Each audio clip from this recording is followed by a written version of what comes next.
the first question that I want to begin with is based on the work of Father Thomas and Brother David in opening our tradition to the wisdom and the truths of other traditions and sharing our tradition with other traditions. They've both been such important figures in this for so long.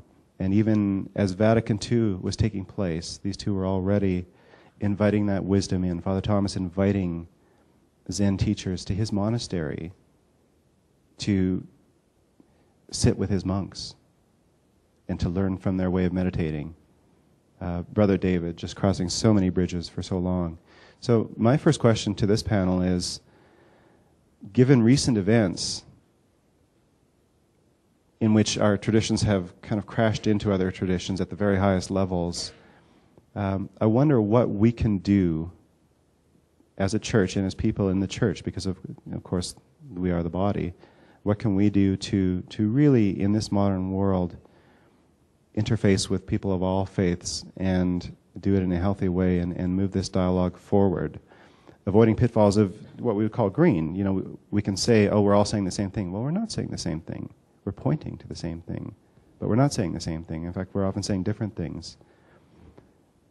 And where might integral fit in? So I'd like you two to discuss about interspiritual, interreligious dialogue in the modern world. How do we as Christians engage in a healthy way and move that forward?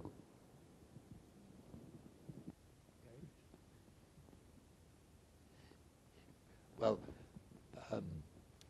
Brother David, of course, was a great pioneer in interreligious dialogue from time immemorial, certainly.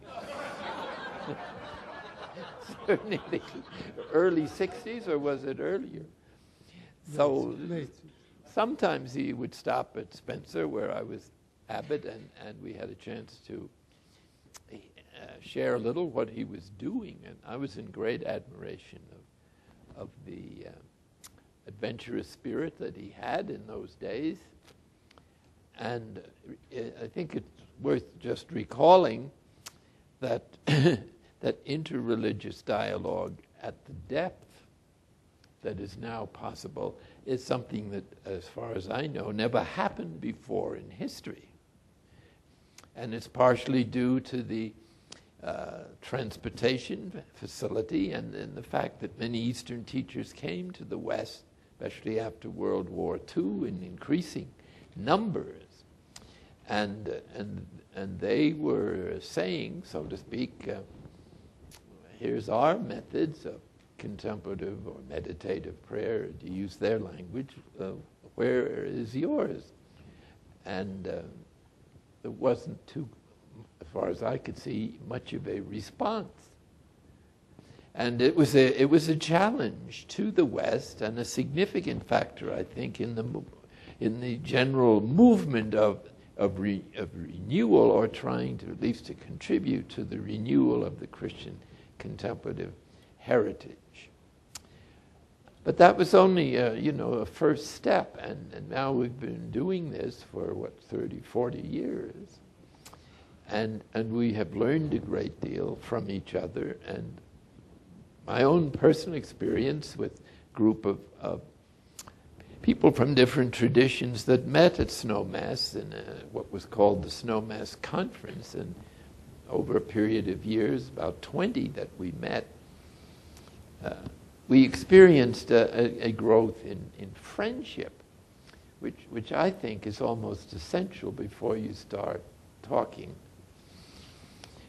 Because you only reveal your secrets to people you trust. So there was a level of trust that was established by eating together and enjoying the beauties of the mountains and then addressing subjects together. So it's friendship, it seems to me, that enabled us, at least my own experience, to get inside and to experience what some of the classical terms in interreligious dialogue, like shunyata and emptiness and others, what that means to somebody who has experience of that, what that word was intended to convey. So that it was like getting inside the religious experience of another person and appreciate it from inside. And that, for me, was far greater and more useful than conferences or lectures in which most of the speakers would address the people, but not each other. And the treasures of dialogue were really in the experience and the openness to sharing of the members.